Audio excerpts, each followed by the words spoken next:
Thanks, guys. If you guys want to come in, take your seats, we'll get started in the blue room for our climate advocate communications.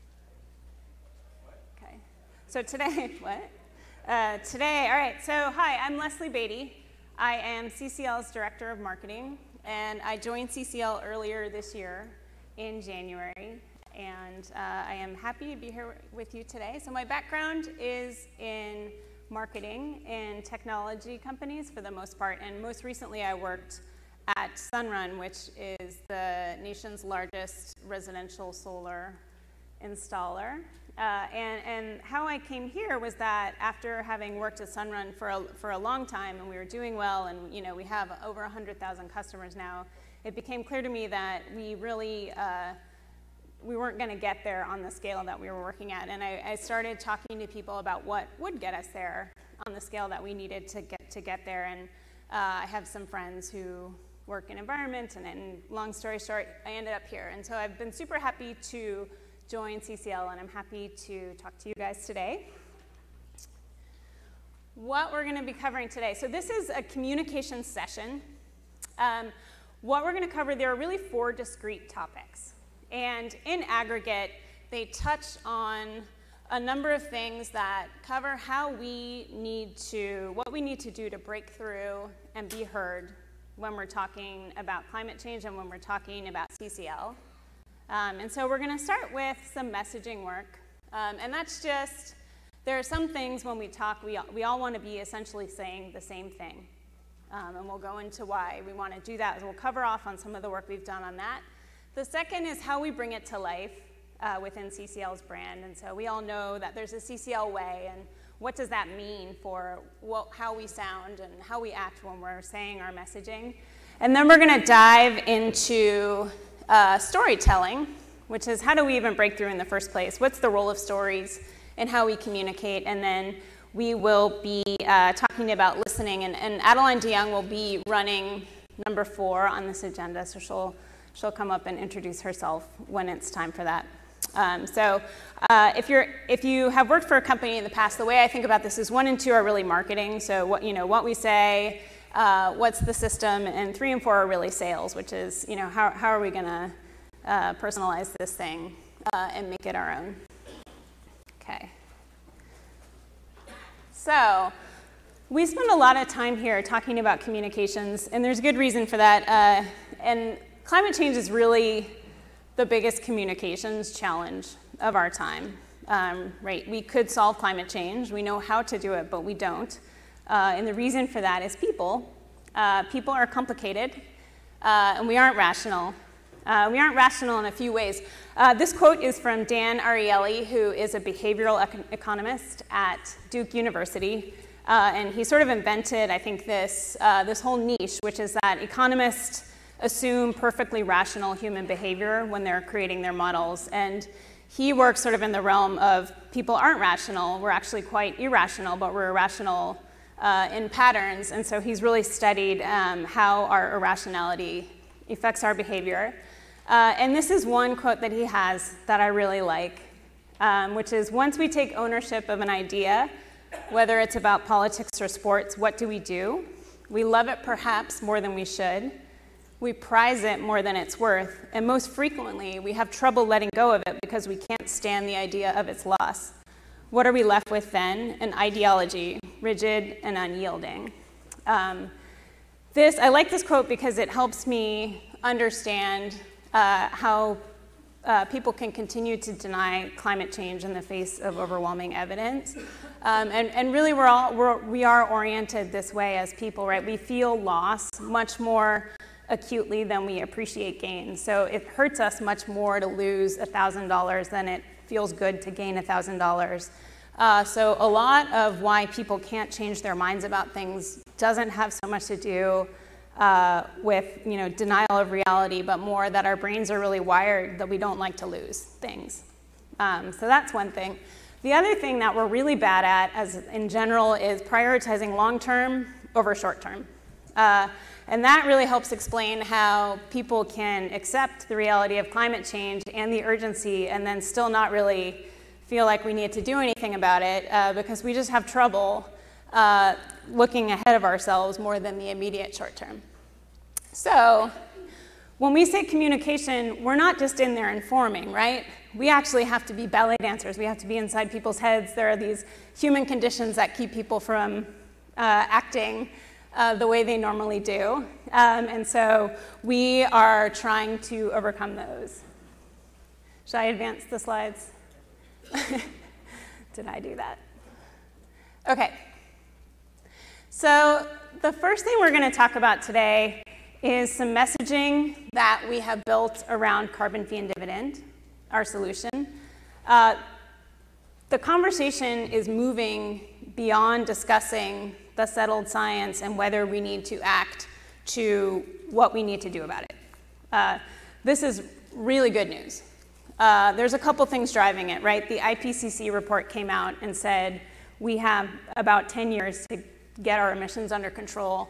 What that really means is we need to have a solution now. So the conversation is moving forward. Canada has introduced a carbon fee and dividend, and that has moved the conversation forward, right? There are solutions out there. The articles that you see written are starting to talk about what is a carbon tax, what does it mean, how would it work, what are the drawbacks, and so that is really good news for us.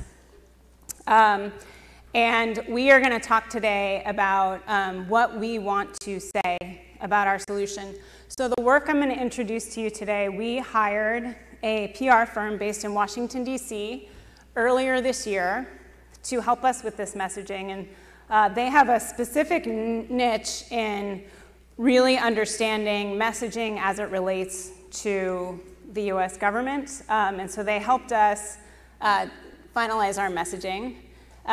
What you'll notice a couple things about it when I tell you, when I show it to you. The first is that we wrote it to be media friendly. So as we start talking about solutions, we start needing, the conversation escapes our internal room and it starts to be played out in the media. And so we need messaging that really, about our solution, that really resonates in the media. So we wrote that, we wrote it with that in mind. The second is that the messengers are starting to change, right? The people who are going to be talking about carbon fee and dividend are not just us. They're starting to be other politicians. If and when we get a bill, the co-sponsors will need to talk about it. So we really had to think about other audiences when we crafted this messaging.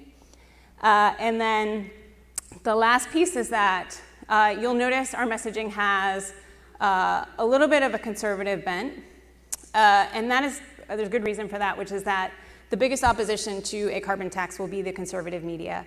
And as carbon tax gets introduced, a carbon fee and dividend, the strongest attackers will be conservative media, and so our messaging needs to explicitly consider what might be said and consider that and adjust our messaging up front. Okay, so why do we need a focus message? We've been on this slide for a while, but we always need a focus message, and I'm just going to remind you. The first one is resonance. So when we talk, we don't have the benefit of a long attention span in our audience. So even if somebody gives us a half an hour, in reality, we have a very short time to capture their intention and engagement, which is the difference between them really understanding and hearing us and them kind of making their grocery list in their head while we present, right? So we have to go with the things that resonate first. We don't have time to build up a story and then get to the point. And in journalism, they call this don't bury the lead, right? You lead with the lead. The second one is that when you have a focused message, you remove barriers. So if we're saying a lot of things, if we give out all the information that we know, it actually works to our disadvantage because even if we say, you don't really need to know this, we're just letting you know just in case you wanted to know, it creates the impression that you need to know it, right? So you're putting up a barrier, and we don't need any barriers. We have a lot of barriers already. So we don't want to throw barriers in our way that we don't need to have. And then the last thing is that when we have a focused message, we can repeat it. And this is good because as people, the more we hear something, the more we think it's true. So The more we hear something, the more we think it's true. It is better to say the same thing twice than it is to say two different things. So it's better to say the same thing twice than it is to say two different things. And so when, so I'm just going to repeat it. I'm just going to repeat that for the rest of the 2.5 hours. So when you see our messaging, you'll say, is that it? But there's a reason for that, and that's, we have a smaller set of messages that we can repeat. Okay. So without further ado, there are 5 things here. I'm going to take you through each point individually. These are not anything different than what we've seen before.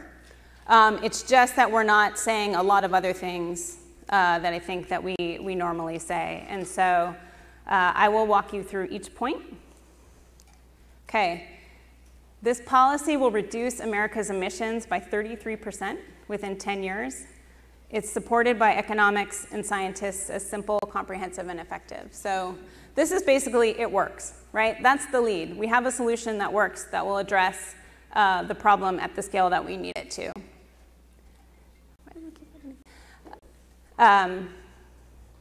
Okay, sorry, can you go back to the last slide, Ricky? So what we're not saying here is how it works, right? So there is nothing on this slide of there's a carbon fee, and then there's also a dividend, and there's a border adjustment. And further, what's not on here is here's what the starting price is, here's where the fee is assessed, here is how the price escalates. And it's not that those things aren't important, right? Like, they are important, they are critical to actually having a successful policy. It's just that those details are not critical to getting someone's attention and getting their support. And so, eventually the conversation will get there when we're crafting the policy, but what we're leading with is the because it works. Okay. Good for jobs. Ricky, you skipped one of my slides. This is super important. Okay, creates jobs. This policy will create 2.1 million additional jobs over the next 10 years, thanks to the growth in the clean energy economy. So this is from REMI, but we do not say that it's from REMI. So what we don't want to say is, and also we did a study, there's regional economic modeling, and here's how we know it. Like, this is all, and this is all true, but we're not going to lead with it. The reason we lead with this is that everybody loves to talk about jobs. Every politician loves to talk about jobs, right? So this is why this is a major talking point for us.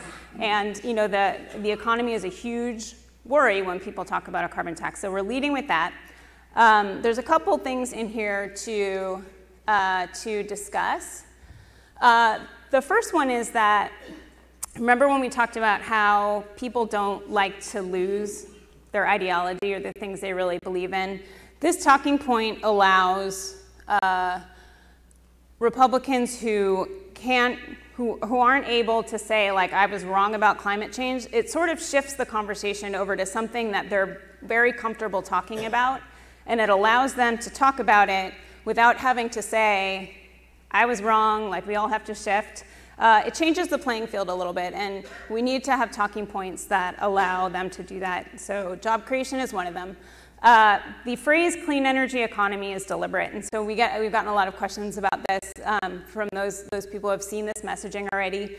We're not saying that these are the jobs in REMI, so they are not actually green jobs. They are the sort of local economic jobs, but clean energy economy is another one that is a winner for when you talk about climate change and a solution to it. So we are using the phrase clean energy economy deliberately.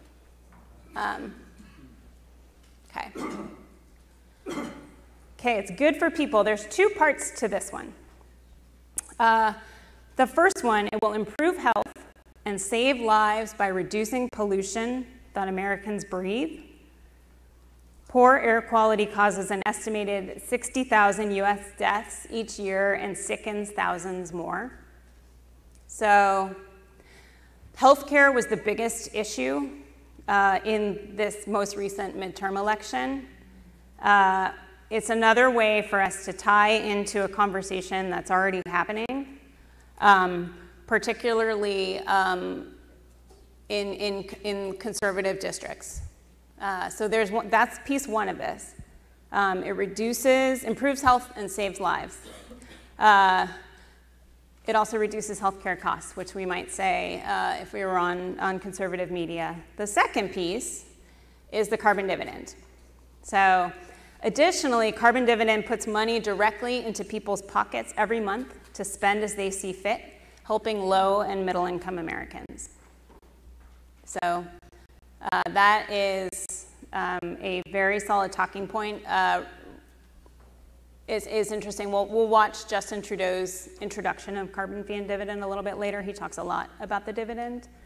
It's a little, I think we've considered it as more progressive, but we do want to say that. Okay, bipartisan support. Okay, this is Republicans support a market-based solution to climate change, including leaders from the Reagan and Bush administrations all the way through Republican millennial voters. The second piece of that is Democrats are rallying around this as one of the most effective climate solutions available. This one obviously is... yeah, you're going too fast for notes. Oh, I'm sorry. All right, yeah, can do. Yeah, I can make the slides available. In fact, there's a one-sheeter on CCL Community with this messaging exactly as written. So you can go to Community and look for, find the slide. We can make sure that that's available. Yeah, you can have it all on one page. So Republican support, this is obviously a big deal, right, for, it's particularly in conservative media to say actually there is quite a bit of Republican support for this solution. We call it a market-based solution because this point is really directed at Republicans. Democrats also support it. Bipartisanship is a tough one, right? This is one that we have to capture the spirit of where the country is at. So, you know, right now it doesn't particularly feel like there's a lot of bipartisan spirit. That said, you know, we believe and continue to believe that the only way to have a lasting climate solution is through a bipartisan legislation, and so we are committed to this talking point. We may adjust it as required, as sort of the times require. Right, and then the last one is revenue neutral. The fees collected on carbon emissions will be allocated to all Americans to spend any way they choose. The government will not keep any of the fees collected, so the size of government will not grow. Okay. Actually, I may go back. So these talking points, that's what we want to say. And we don't want to add other stuff in. For the most part, I would say the top three are applicable to any audience.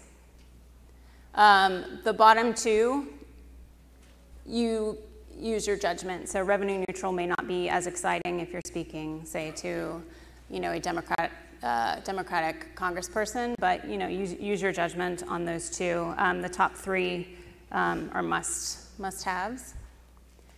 Okay. All right. So, as most of you know, Canada has introduced carbon fee and dividend as their default national policy. And so we can really benefit by that by watching how they're introducing it and the words that they're using, because what's happening out in the world is going to impact how we message it. And so I thought we could watch a clip of Justin Trudeau introducing carbon fee and dividend and just see what he said about it, because you'll see some things are pretty similar to our messaging and some things are a little bit different. We wrote our messaging before this announcement, so. Starting next year, it will no longer be free to pollute anywhere in Canada. We are going to place a price on the pollution that causes climate change from coast to coast to coast. And we're also going to help Canadians adjust to this new reality. After all, people are anxious about the cost of living. It can be hard to make ends meet. That's why we've cut taxes for the middle class, strengthen the Canada Pension Plan, and introduce programs like the Canada Child Benefit for families. And that's also why we're going to help Canadians thrive in a country where pollution is no longer free. Because it's not enough to create a cleaner economy. We have to make sure that regular Canadians can afford it.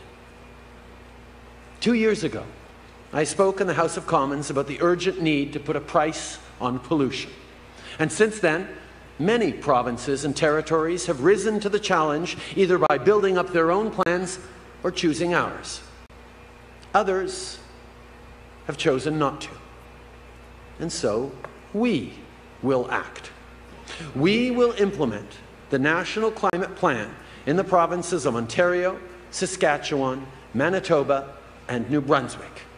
And in those 4 provinces, we will send a climate action incentive directly to Canadians to help them adjust to an economy in which pollution is no longer free. Here in Ontario, a family of 4 will get $307 with their tax return this spring. That amount will more than double to $718 by 2022. 8 in 10 Ontario families will get back more than they pay directly. And there will be a 10% top-up for people living in small, rural, and remote communities. Through this plan, we will also increase our support for small and medium-sized businesses, municipalities, universities, schools, hospitals, nonprofit organizations, and Indigenous communities. These investments will be good for the environment, create jobs, and strengthen local economies. And let me be very clear. The Government of Canada will return all of the money collected through pricing pollution back to Canadians. Every nickel will be invested in Canadians in the province or territory where it was raised. My friends, putting a price on pollution is the best way to tackle climate change because it works. William Nordhaus, who just won the Nobel Prize for his work on the economic impact of climate change, called British Columbia a model example of pollution pricing done well. And with good reason. In BC, pollution is down, jobs and growth are up. And people around the world have caught on. More than half the global economy has a price on pollution, from China to Europe to California. A pollution price is no longer a radical idea. It's ambitious, as it should be, but the science and the economics behind it are settled.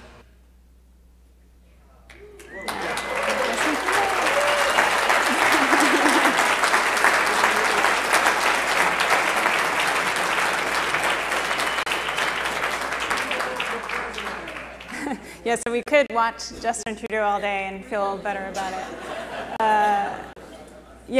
He's actually a longer speech. The preamble to this is really about how he's going to be the one to take responsibility. I think it's a very strong opener to the specifics about the policy. So if you have a chance to look this up, I would suggest watching the whole speech. It's also done he switches to French. Partway through all of his sections, But what I think is interesting is that he is very clearly calling out, good for the environment, good for the economy, ordinary Canadians. It's effective. So he's got a lot of the same strains of messaging.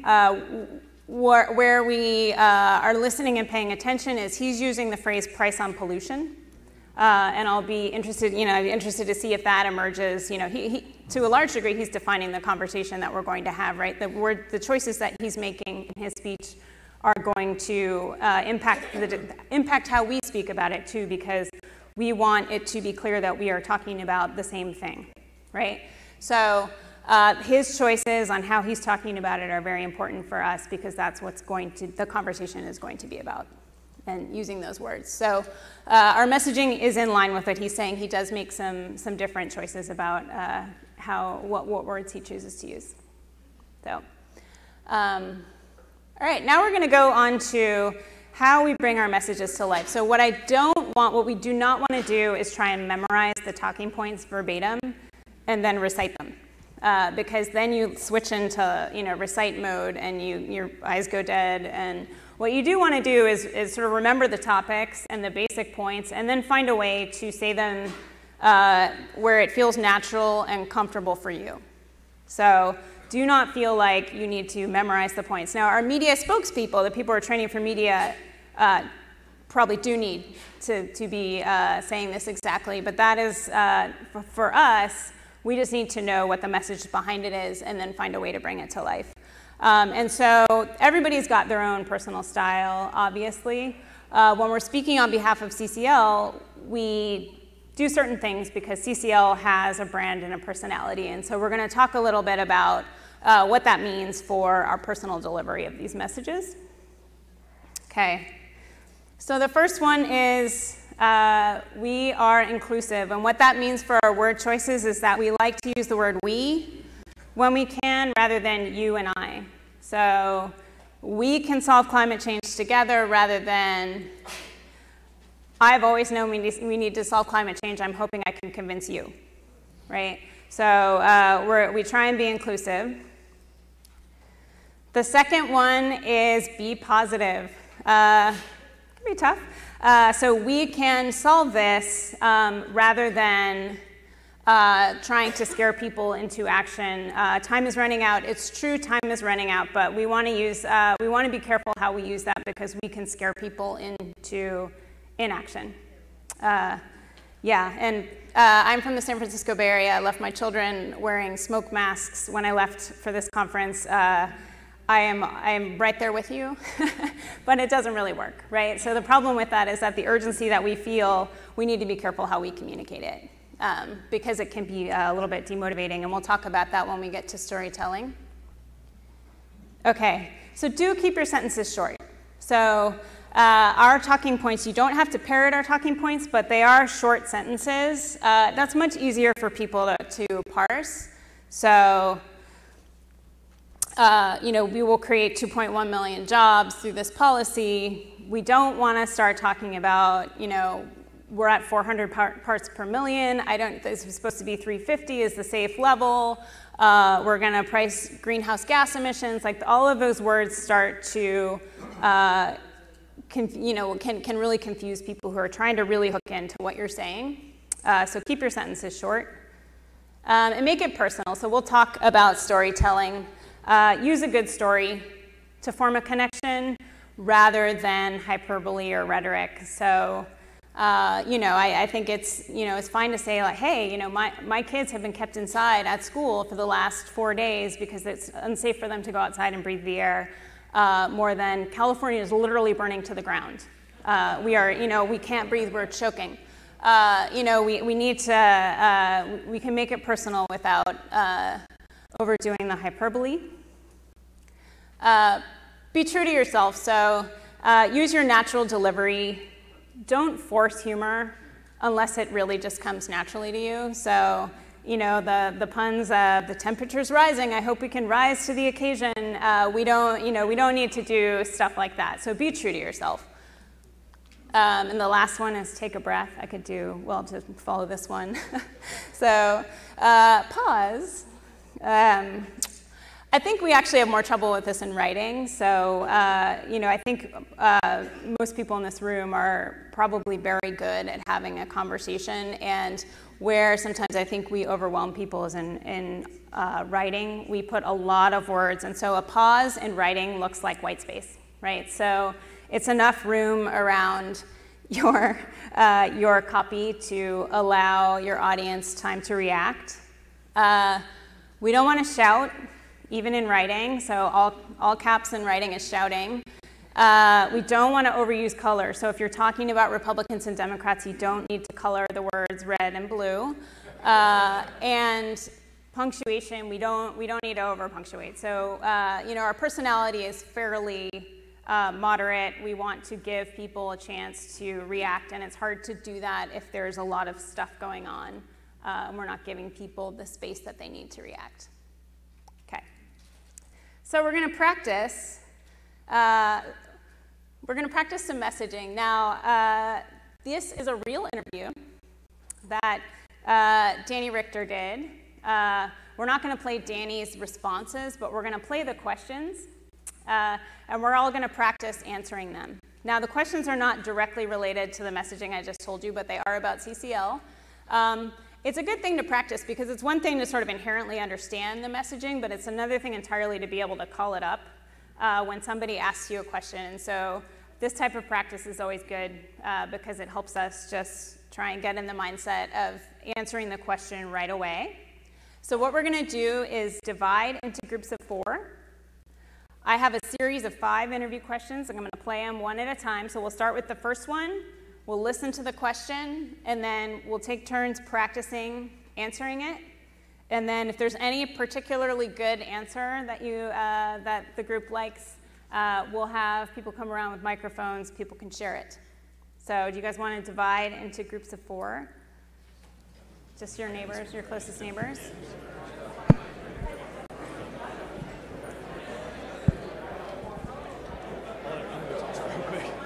She's still giving instructions.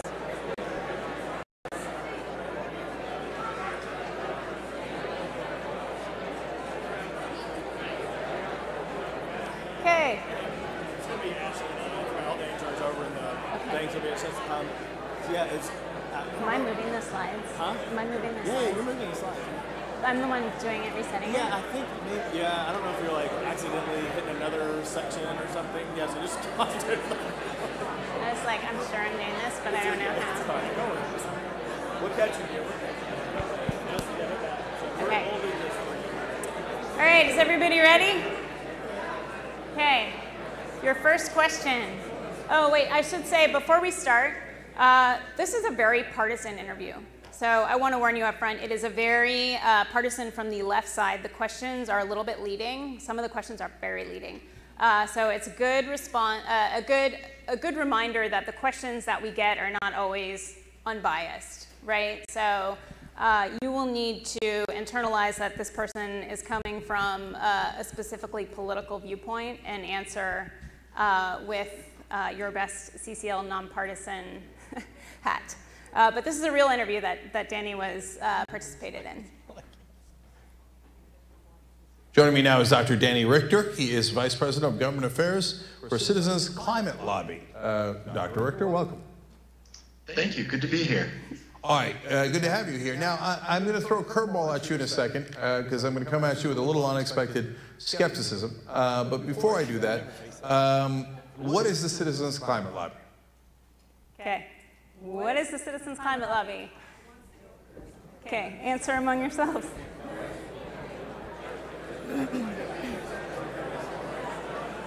So wait, everyone has, we're going to have people who are going to...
What?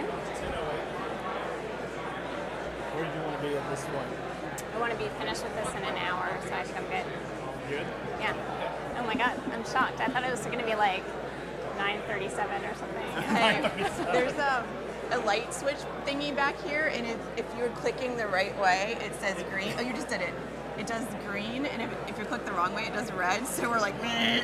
You just rushed, whatever you did, you rushed something. I don't know. Yeah, I think it's just really sensitive. Yeah. I'm not, I think it's very sensitive. So hold it like this. Yeah.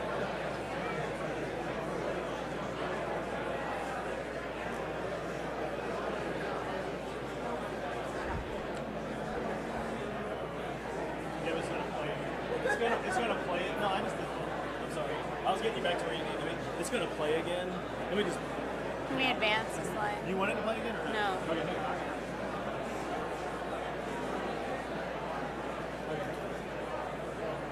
Run.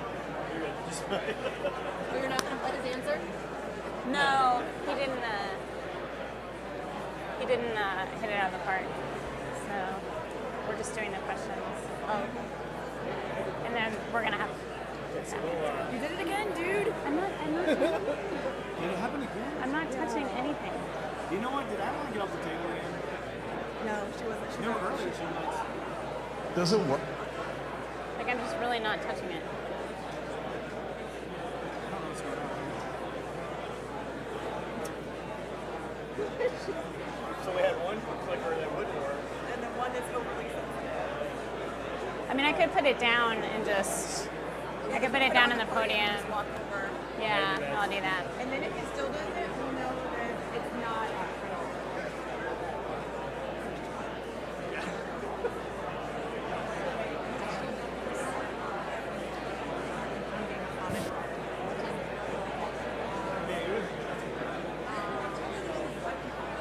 Last night.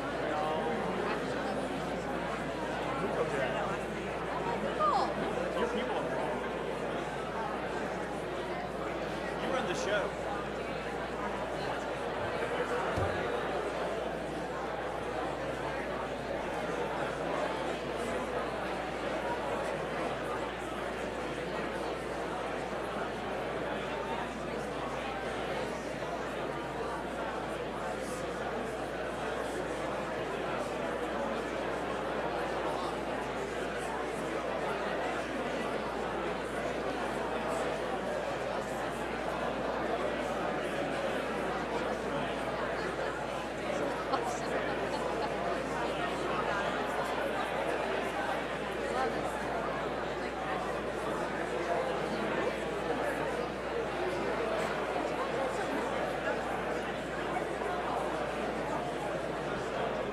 Oh, it advanced. It advanced. Was it supposed to be on the Republican one? Yeah. Oh, yeah, yeah. Okay. Oh, Did you watch that interview? I was so She's like really practicing. Actually, when Flannery got this interview, she was like, "Send me a YouTuber," because it's like a lefty outlet, and I was like, "No, I really want to podcast." Is Rebel part of the name of the podcast? Or? Okay, guys, Yeah, no. 30 more Yeah, no. seconds. It's like anything came to that. Yeah. Yeah.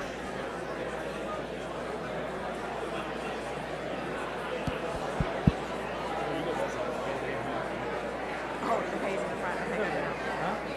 Good to know. Not just the slides. I think it will be. It's recorded. Yeah.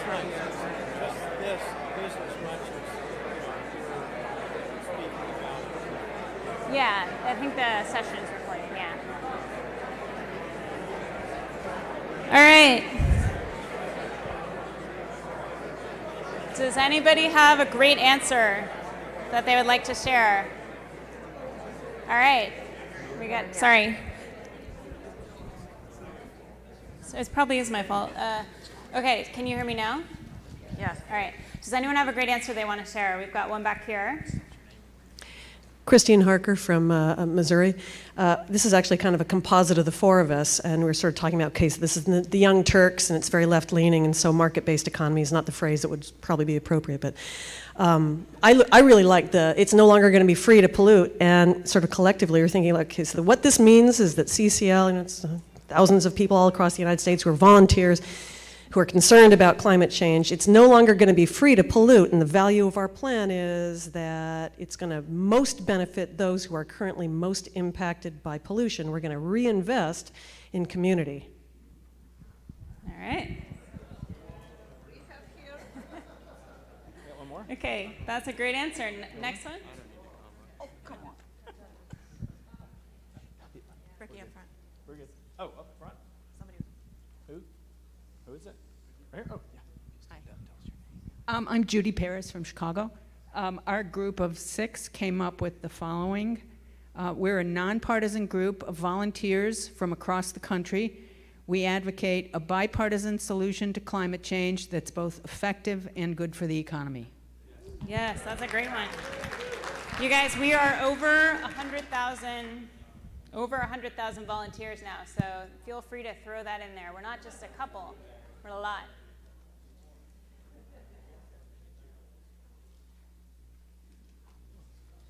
Okay, last one.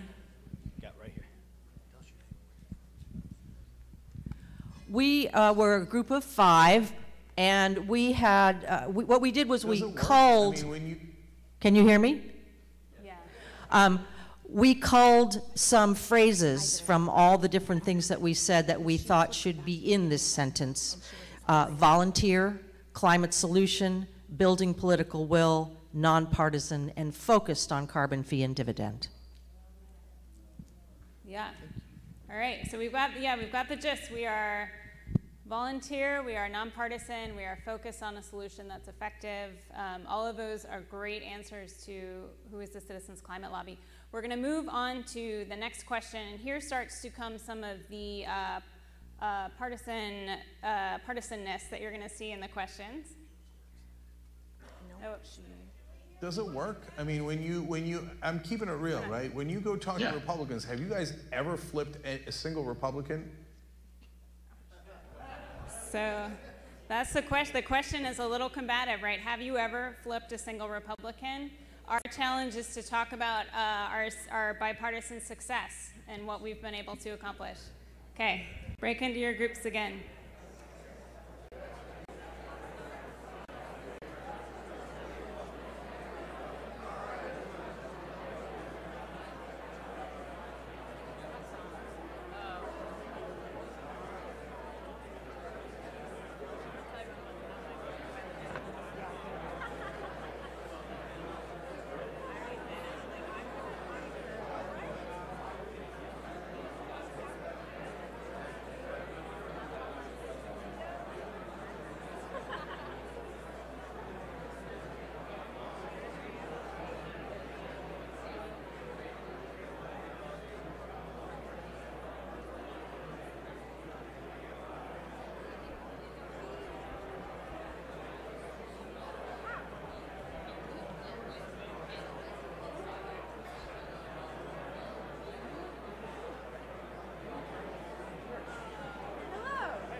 well and good, but the comeback from the Republicans is, and the coal miners and the oil states, they're going to lose jobs. So, and Yeah. then I mean, you don't have to address that.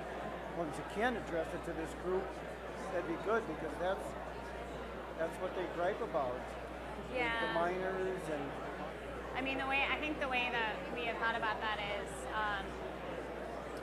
job displacement is a thing that is bigger than climate change. Like, we do think job displacement should be addressed, but it should be addressed categorically. Like, it's not just a climate change issue putting coal miners out of business. It's a widespread issue that's creating instability across our country, and that feels it's closely related. It needs to be addressed, but will unlikely be tied specifically to climate change legislation, just because it's picking little sectors. When Right, I get all that. We don't want, and we don't want carve-outs for different industries. Right. But I'm just saying that I sit down with a Republican across the table and I talk about creating jobs in the clean energy economy, and they're sitting there thinking, lose jobs. Right. I mean, I think our best answer to that is, I don't think we address that. I think you're right. I think the best answer to it is, like, we agree that should be addressed. It's not specifically included in this policy, but we would absolutely support a policy to help people who are displaced out of their jobs. Yeah. Can you play these answers to Danny's? Well, we're not going to play Danny's answers. Does it take too much time? Yeah, it takes too much time, but we can talk about the answers. This sound system is not working. If you could take one of the mics. I can take it. Okay.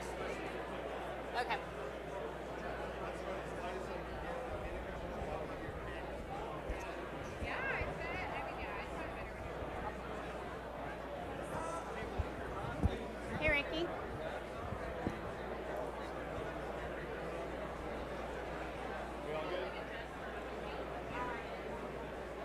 Ricky? I think the people in the front can't hear. I've been asked to use a mic instead of the lavalier. Okay. Let me just take this off. You could also use the podium. You can speak at the podium if you want. Well, I guess if you want. Yeah, I think I prefer. Okay.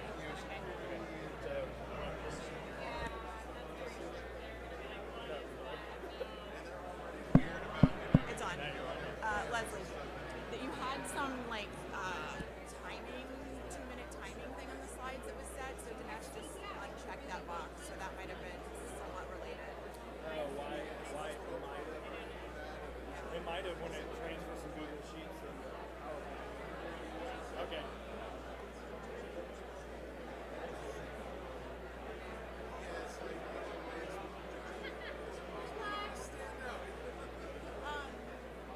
What was the Wi-Fi that worked for you? I mean, usually CCL DC 2018 works, but CCL staff something. Yeah, but the thing, like, it's not us, it's the Omni. Like, when you click the connect button, like, half Okay, guys. like, it acts like a different Better? button. Okay. Can you hear me? All right. I should have explained at the outset, we're not actually going to listen to Danny's answers, which, while excellent, are quite long. And so we're answering them ourselves. So does anybody have a great answer that you guys came up with in your group for have you ever flipped a Republican? Okay, back there. Do we have another Ricky? Oh, there you are. Okay. Bob Hendricks. As more people have learned about this policy, we have Republican members who have convinced Democrats and Democrat members who have convinced Republicans, and we have seen a movement through both parties to a better understanding and a need for this kind of policy. Great answer. Anyone else over here? Okay, yeah, we've got one over here too. We'll take 3. Hi, Elizabeth Fenner, California, Los Angeles. I would say that our policy is not inherently liberal or conservative. In fact, George Shultz, James Baker, Bob Inglis are strong Republicans who already supported this policy. If you look at the Climate Leadership Council, there's already support for this policy. There's no need to flip a single Republican.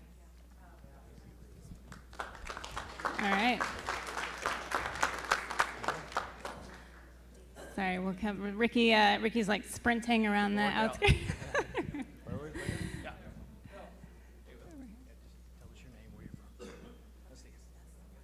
I'm Catherine Gage from New Hampshire, and a Republican started the Climate Solutions Caucus with a Democrat. They equally did it, and now there's 90 members in the caucus and half are Republican. Yeah.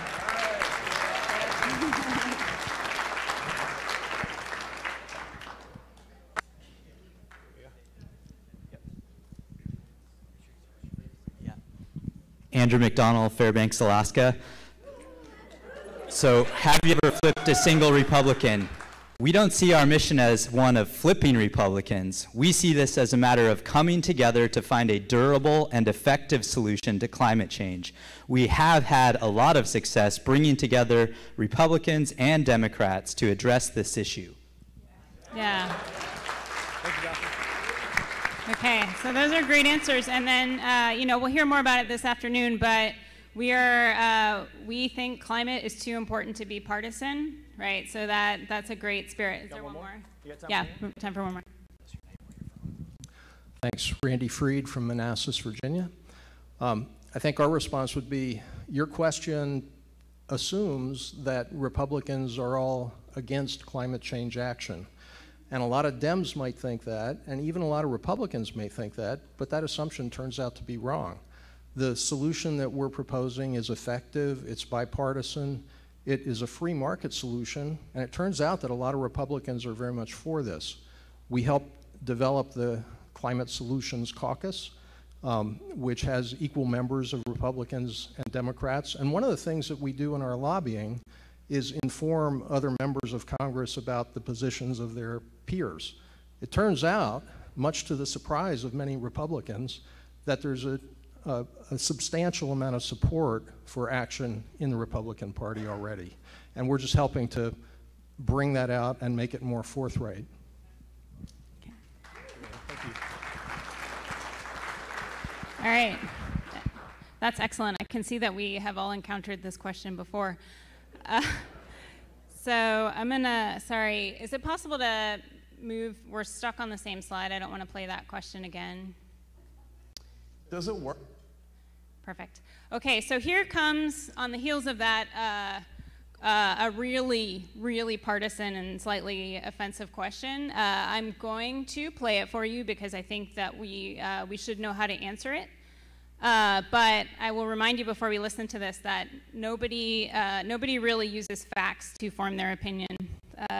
It's not limited to political affiliation. So, not buying it. I'm kidding.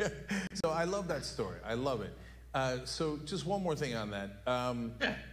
What works with Republicans? So what gets them to support the idea that facts exist? So let's take the sting out of that. What gets them to support the idea that facts exist, and back out and answer the question: what do you say when you're talking to Republicans? And your answer may be the same thing I say to other people. It can be whatever. Answer the higher question. What works when you talk to Republicans?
about his nasty, gross food, so I got Pop-Tarts.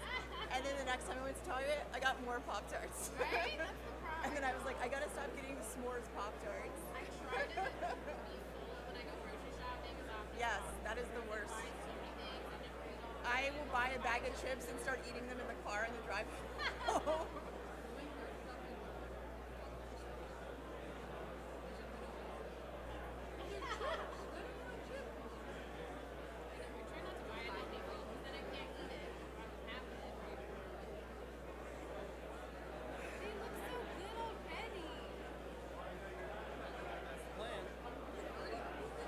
I'm editing them. Just really quickly color. Yeah, this is a different software just for sorting it.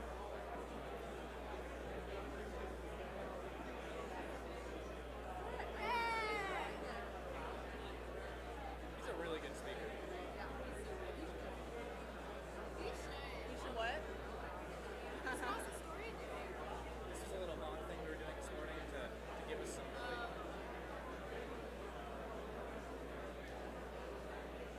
Mark was like, stop saying and so that was my like one thing I wanted to get right this time. And at the end, he was like, very good. And I was like, yes, as someone running for elected office soon, I need to stop saying Yes, I will be running either next November or the November after, depending on which level of government.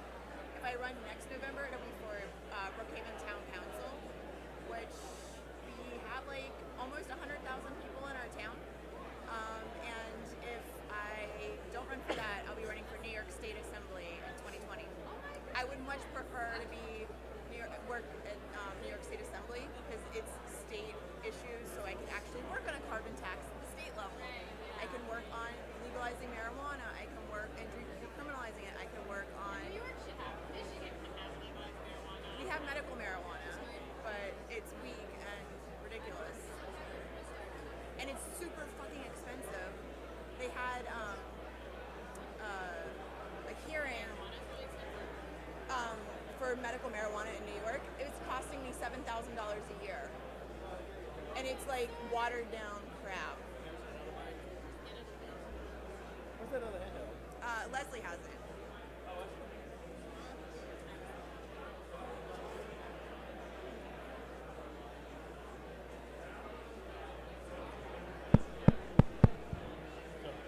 Hey, sir. So it's on now. I had a hair stuck inside my glasses, and I was like, I kept trying to I was move wondering it. because you did it like 4 times. I kept trying to move it, and then I realized afterwards it was like stuck in like this part, and then it was like going across and hitting my nose, and I was like, what the fuck is on my nose?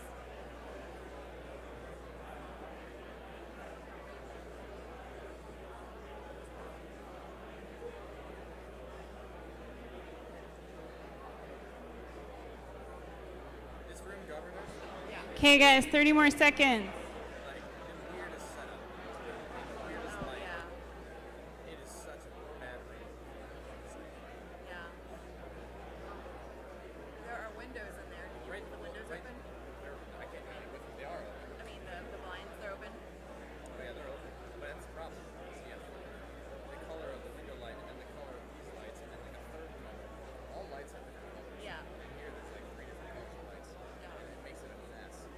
This is I don't like this. I wish we were on the bigger one. Yeah, we have the new one next November. All right, let's wrap it up. Does anybody have a great answer to what works with Republicans? We've got ones over here, this side of the room. Ricky, you want to get them? Okay. I can get the front, Ricky.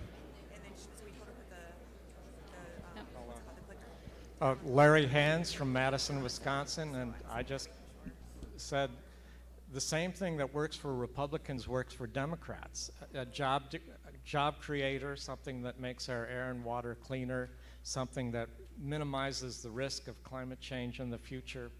All of those things work for both Republicans and Democrats. Great answer. Okay, we've got some around behind the pillar.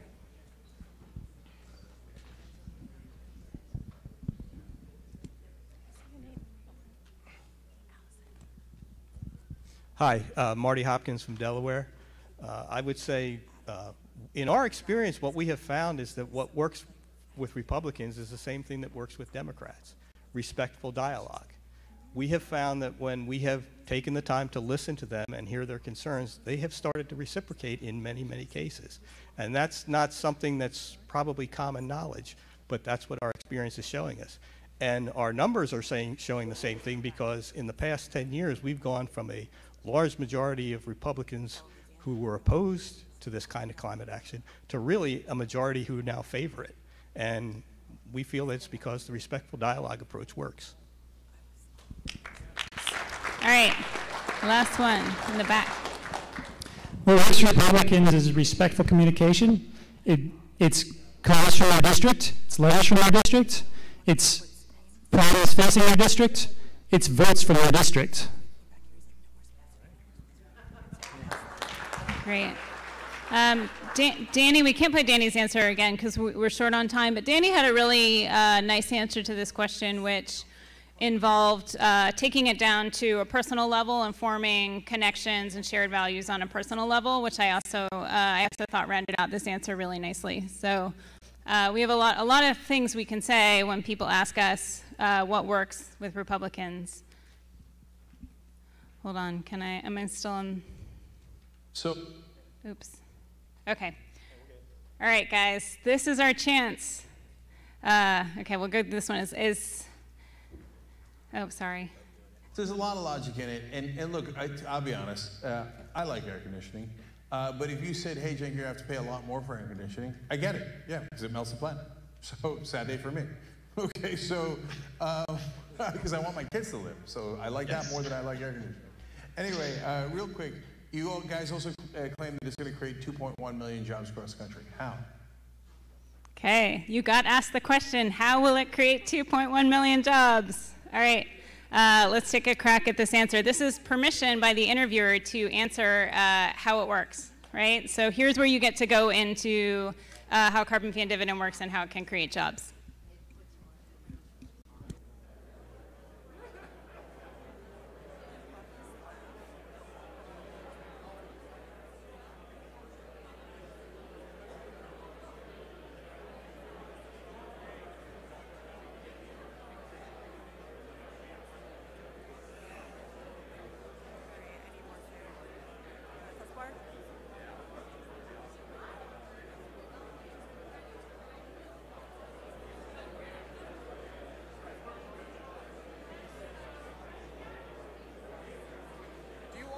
Catalog? I don't remember if we've done that before. Yeah. All right.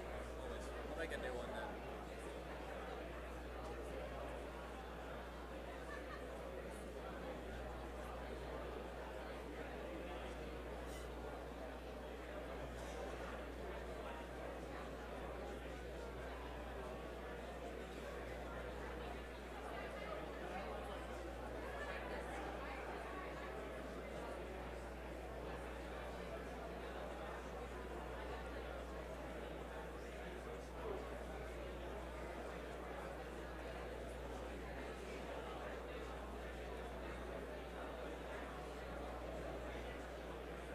Care what I call it? CCL Fall 2018? I've been calling everything like CCL November 2018. It's annoying to rename a catalog, so if that works. Yeah, it doesn't matter.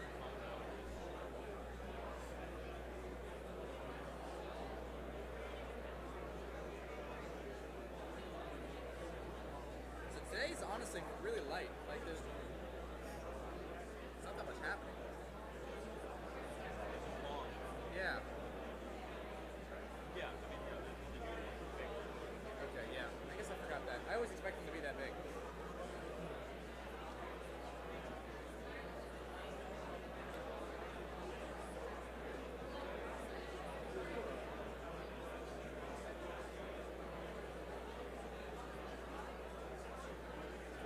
I missed. Who's he talking with?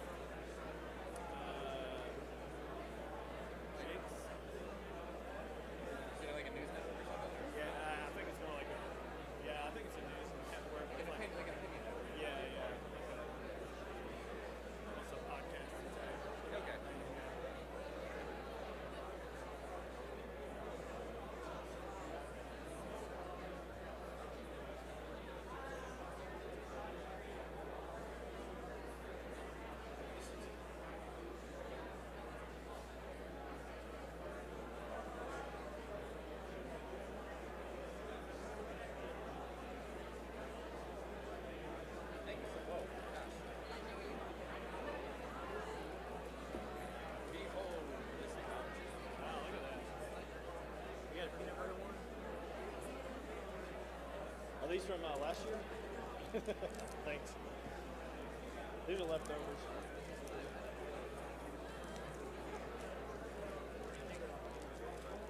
You never go wrong with peanut butter. Are you kidding me? We're an environmental nonprofit, man. You have to. What's the steak and lobster?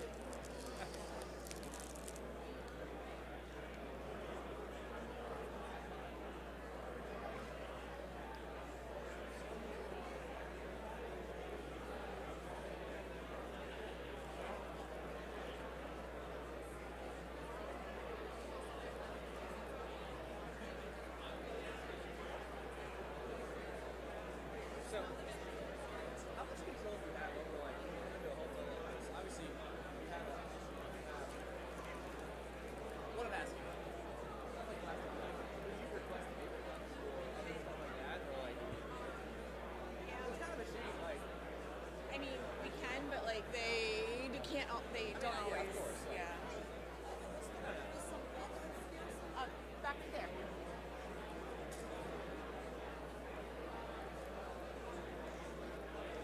Like our volunteers keep crossing all of the bedrooms have like incandescent lights, like really old, like. and I'm sure eventually you get there. We've been asking them for like 5 years now. Okay, guys, 30 seconds.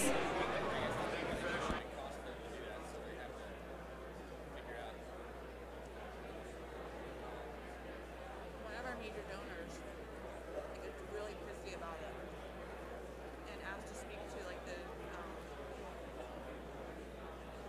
buildings maintenance, whatever, you know, like whoever does like the building stuff, and like sat down and like gave them.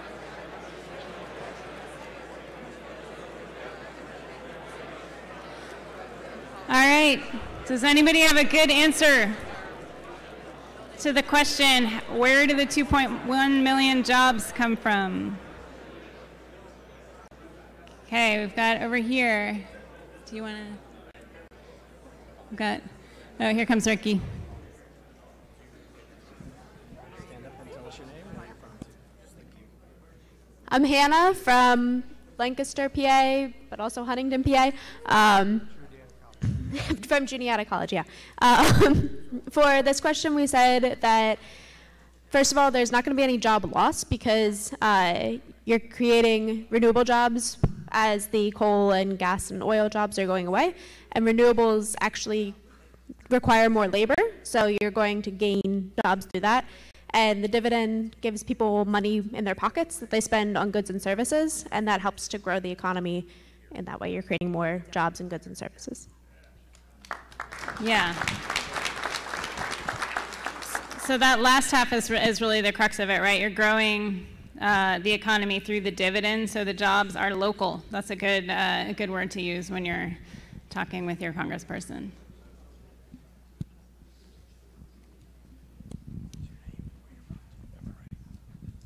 Hello? Hello. Oh. You can go. Oh. Mike from San Diego. So our response was, simply put, renewables create more jobs in the extraction industry, and it not only creates 2.1 million jobs, but it creates 2.1 million healthier, domestic, and safer jobs.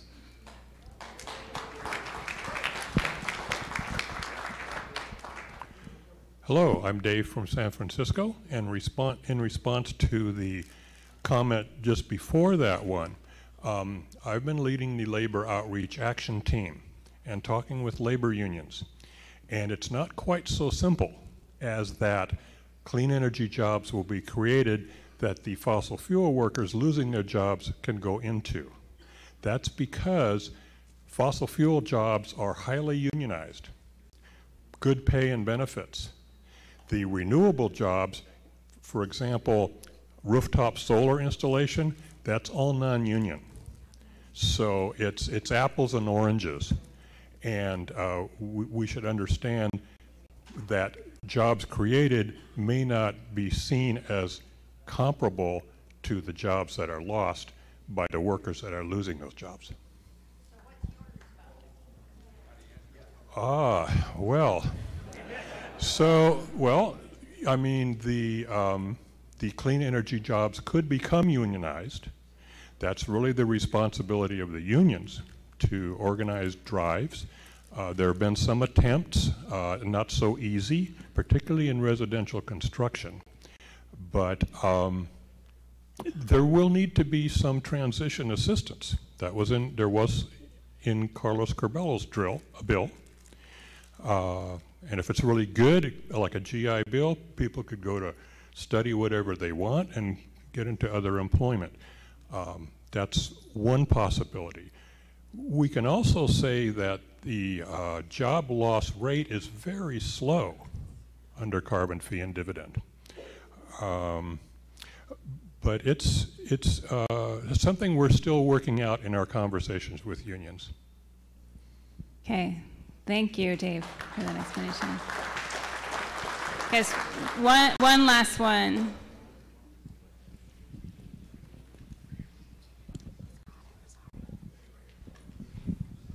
Hi, I'm Dan from New York, and one thing you could say is we are transitioning to a green energy economy, and by not acting, we are falling behind the rest of the world rather than getting ahead of new industries, new innovative technologies.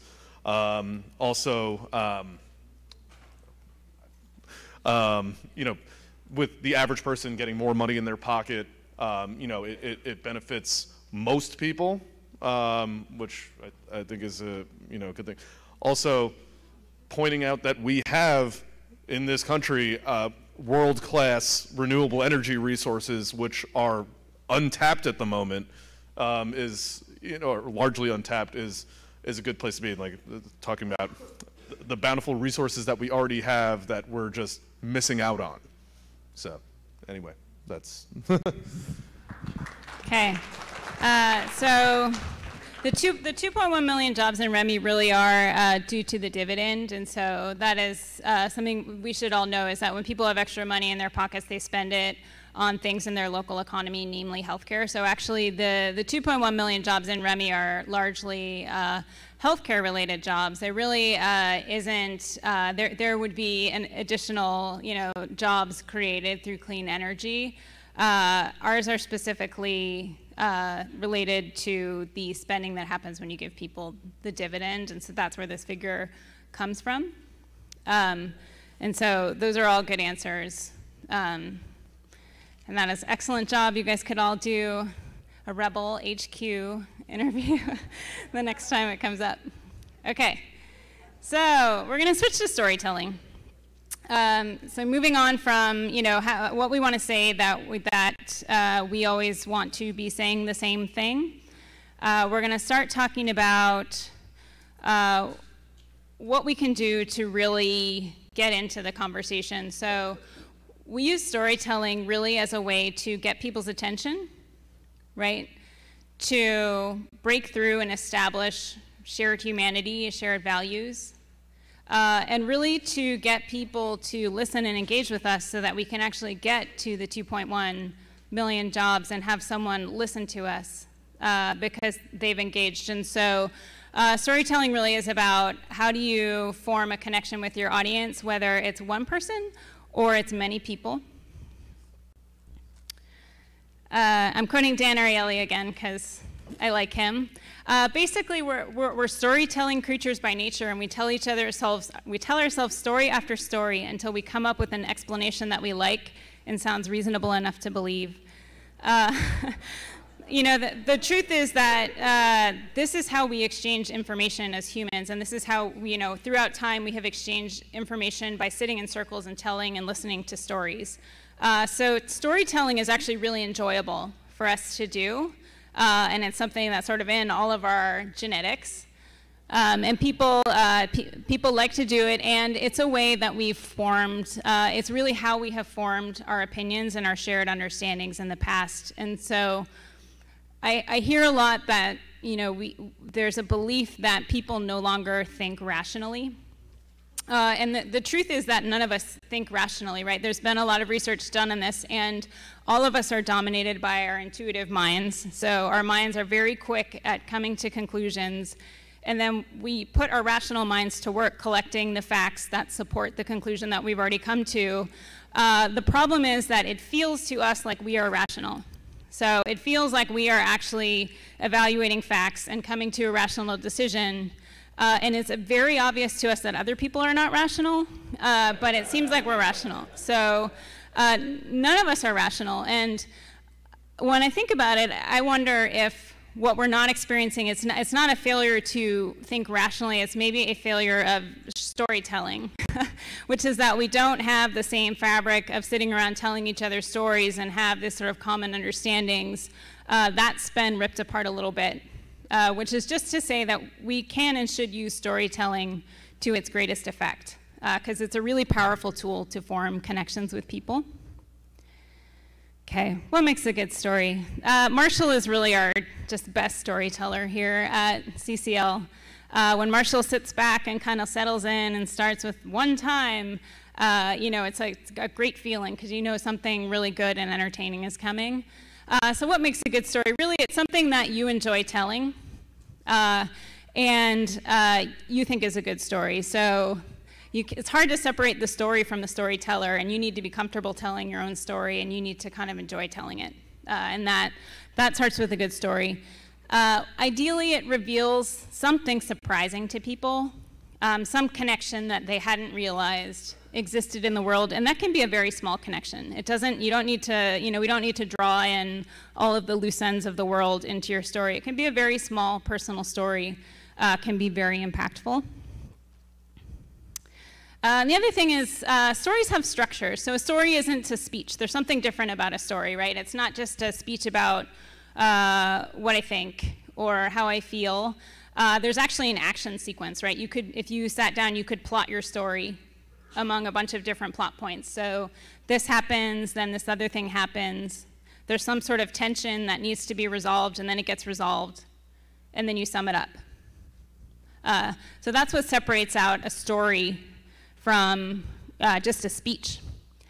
And I say this, I think telling a good story is incredibly difficult, and I'm not good at it, so I spent a lot of time trying to dissect what actually happens, because I don't think I intuitively understand what it means. And what I found a video from Kurt Vonnegut, which I'm gonna play you guys.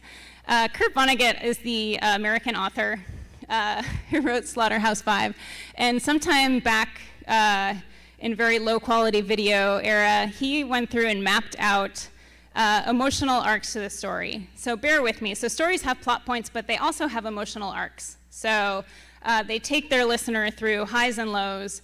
And what he figured out was that if you looked at common stories, they share emotional arcs in common. So there are certain emotional arcs that get repeated.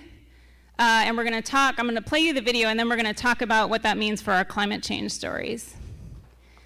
This is the GI axis, good fortune, ill fortune. Sickness and poverty down here, wealth and boisterous good health up there. Here's the very middle. Now this is the BE axis. B stands for beginning.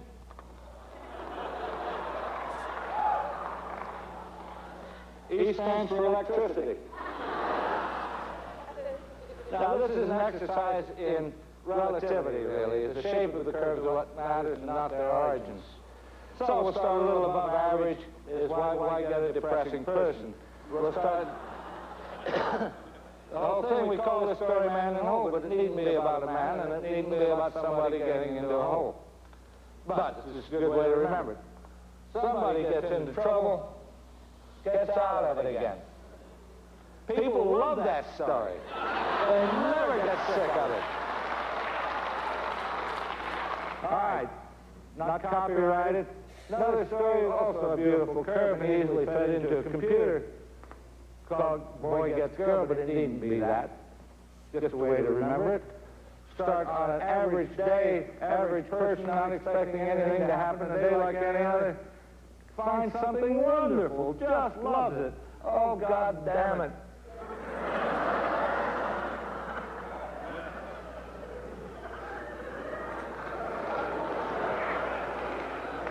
Got it back again. People like that.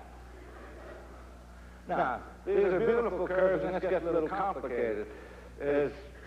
Computers can now play chess, so I don't know why they can't digest this very difficult curve I'm going to draw for you now. And it so happens that this is the most popular story in our civilization, Western civilization. And we love to hear this story. Every time it's retold, somebody makes another $1 million. You're welcome to do it. Now, surprisingly enough, I'd say it's depressing. You know, people don't like stories about below average days and people. But we're going to start way down here. Worse than that, who is so low? It's a little girl. What's happened? Her mother has died. Her father has remarried a vile-tempered, ugly woman with two nasty daughters, big daughters. You've heard it. Anyway, there's a party at the palace that night. She can't go. She has to help everybody else get ready. She has to stay home. Now, does she sink lower? No. She's a staunch little girl, and she has had the maximum whack from fate, which is the loss of her mother. She can't go any lower than that. Okay, so the fairy godmother comes. Gives her shoes, gives her stockings, gives her mascara. Gives her means of transportation. Goes to the party, dances with the prince, has a swell time. Boring, boring, boring, boring, boring, boring, boring. Now there's a slight inclination to that line as I've drawn it because it takes perhaps 20 seconds, 30 seconds for her grandfather clock to strike 12. Does she wind up at the same level? Of course not.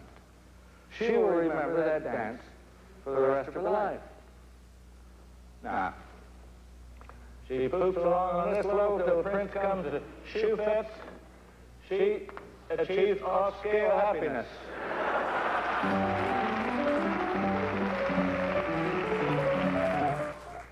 Okay, so that was a long way of saying we need to think about our emotional arcs of our stories that we tell around climate change. And that is because, I don't know if you noticed, but every single one of those curves ended up on the happiness scale.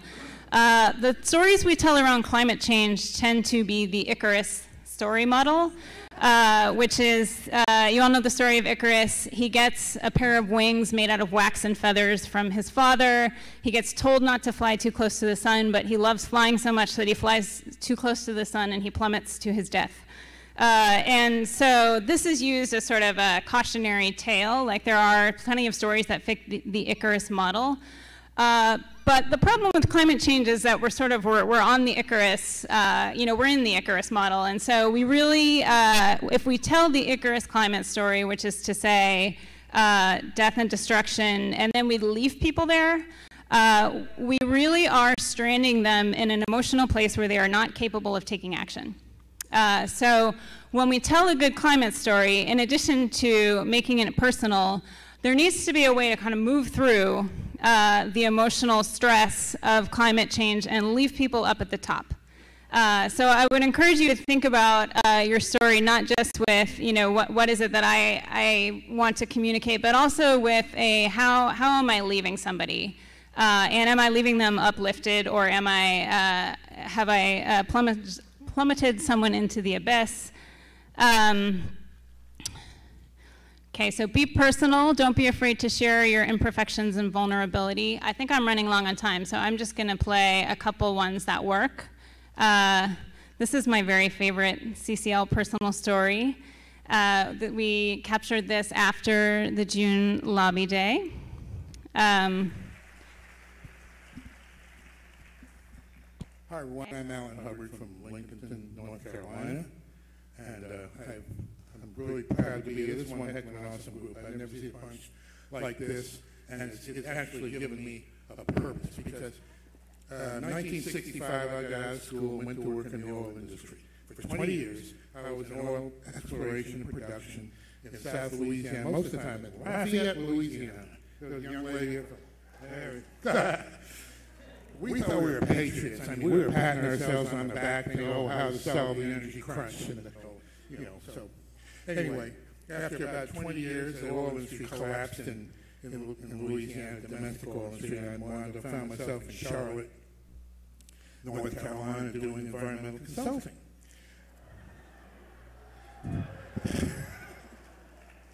Leaking underground storage tanks. And that's when that boom hit. Everybody discovered a leaking underground storage tank, polluted groundwater. And then I realized, hey, I was part of the problem for 20 years, and now I'm trying to be part of the solution, but I really, until CCL came along, I didn't really feel like I had a purpose. Now, this is something I really sink my teeth into. I've been at this for about a year. This is my first time in D.C. I really loved it.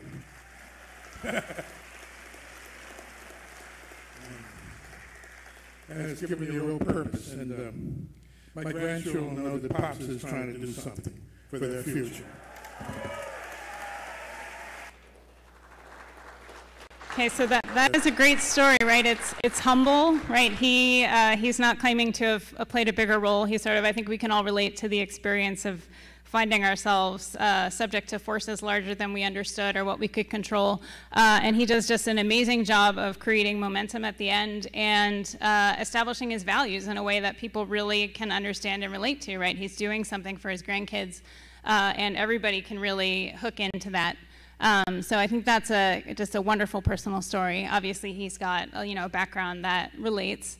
I will play one last one, and then I'm going to let you guys take a break before Adeline comes on. And I'm going to actually skip ahead of this one. This one is short. And this one's a shorter story, but you can see how quickly you can establish connection. Joy, and it makes me want to be here more and less because he's so important to me in my life. And so I recognize the importance of where we are in this. And there's this thing for me that I can see and feel where we're going to be in 50 years. I can see that this is going to be a success. I know it's going to work. A very hopeful twist, right, on something that could be could sink to the bottom. So I need to cut this section short. I'm going to let you guys take a break. I think 15 minutes back here. Is that right? Yes.